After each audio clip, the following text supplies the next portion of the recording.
Alright, what's up guys? So I just wanted to do a quick video.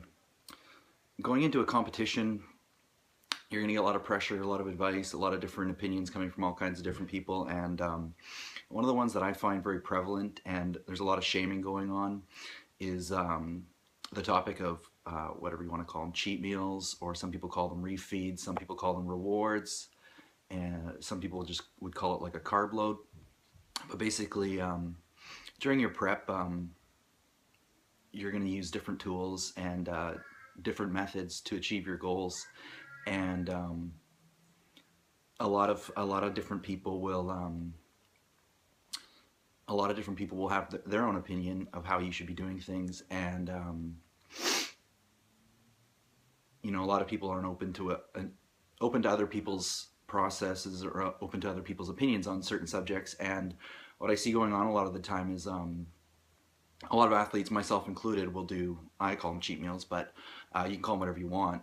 But basically, when people are having these, other people will shame them on social media. People will post up their own opinions. They'll say things like, you have an eating disorder, or if you have to have these binges and cheat meals, like, you have no business being a fitness competitor, because it's not healthy. That's not part of the healthy lifestyle. And me personally, I think part of having a healthy lifestyle and part of enjoying life is having these kinds of things, and being really strict and limited might work for your personality type, might work for your method, but I personally find them to be very beneficial.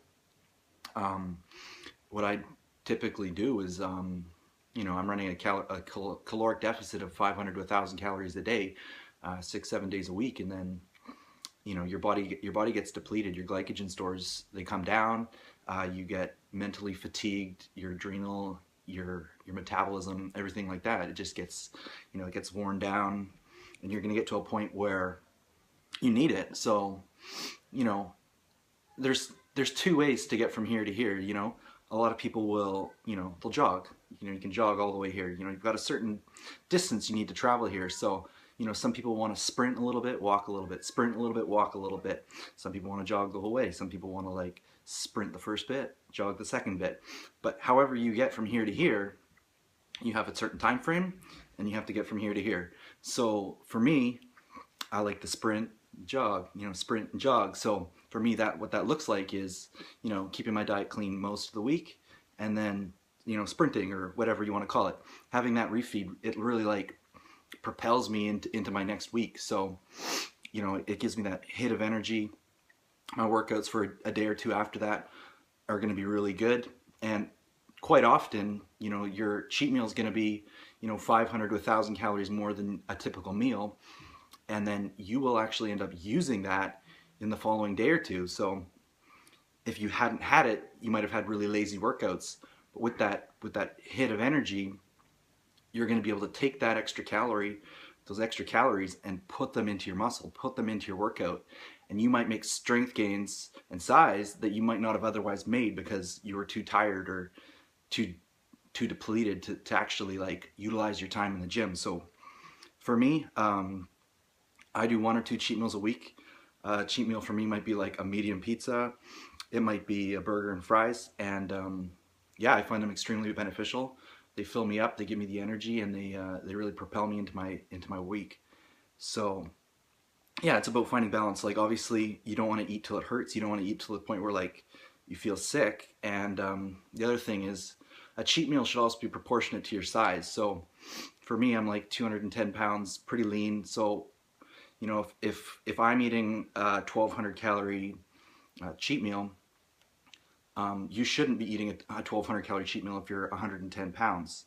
That would be like me eating like a 3,000 calorie cheat meal, because, like, lean body muscle mass, I have like maybe 3 times more than somebody who's competing in like a short bikini class. And a lot of the times you actually do see these girls who are like 110 pounds, and they're just like binging, and they're eating actually way too much for their body mass. So for me, I'll have a cheat meal, and that might spill over into the next morning, but 12 to 16 hours after I've had it, it's gone. I've used it. I'm in the gym. I burned it off. I had a killer leg day, whatever I did, and it's gone. So I think cheat meals are beneficial. You got to do, and you have to use whatever tools you have at your disposal to get where you need to go. And if having that cheat meal makes your prep tolerable, makes it enjoyable, and you're still going to be able to hit those numbers and hit those body fat percentages that you want to hit, all the power to you. And if you don't approve of people doing it, I'd say just keep it to yourself, because what works for you may not work for somebody else. Not everybody can exercise the same willpower and balance their diet in such a way that they're going to be able to get through a 16-week prep of chicken and rice. And yeah, that's my advice on that whole subject. Do what you got to do to get from here to here. If you win that show, you look good on stage, and you got there without killing anybody, good for you. You did the right thing. So I just want to leave you guys with a good word. This is actually pretty pertinent to anybody who's doing a prep. I find whenever I'm doing these preps, I really have to watch my tongue. I got to watch my temper. You definitely get hangry sometimes. Often I'll be like fasting or whatever. I'll have my lunch or whatever at work, and then I'm trying to get to that 6 o'clock hour when I'm going to have my next meal for dinner or whatever. And it's an exercise in patience to get there. So, oh no, kitty, don't touch my phone. Anyways, so this is one of the verses of the day from this week, and it's from James 1, and it says, "Know this, my beloved brothers, let everyone be quick to hear," so listen, slow to speak, so watch your mouth, slow to anger, for the anger of man does not produce righteousness. So I think that's really good advice for people who are, he's got his tail in front of the camera, who are prepping, because I know we all get a little hangry, and you got to watch your tongue. A lot of the times what I want to say and what I actually say are two different things. I'll be in my zone or whatever, got my headphones in, and some guy will come over and be like, tap, tap, tap, "Hey man, you look really lean." And it's like, thanks, I appreciate that, but you know, I'm like halfway through a set of squats, I'm on the 3rd rep, and you're interrupting me, whatever.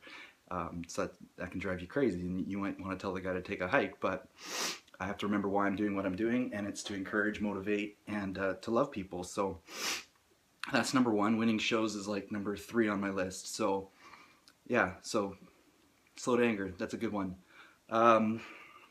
Last thing I wanted to do was just talk about timing. Timing is everything. So I just placed an order this week. Part of my peak week is going to be using some of this stuff right here.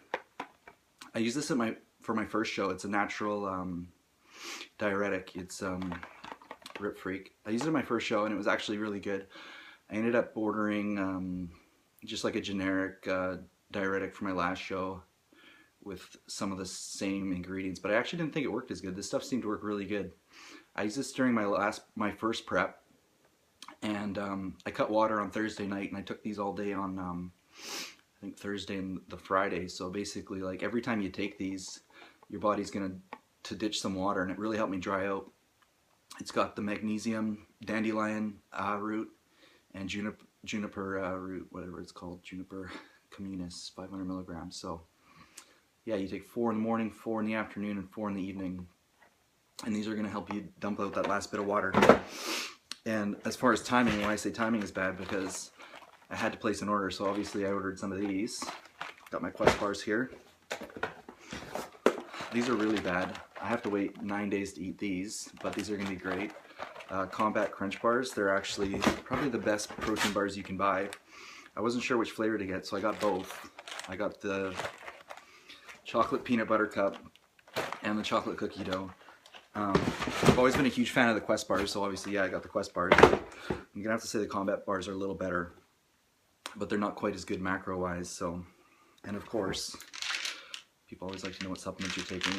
I've got like 240 tablets, so this is like almost a whole year of multivitamins. So yeah, that's good.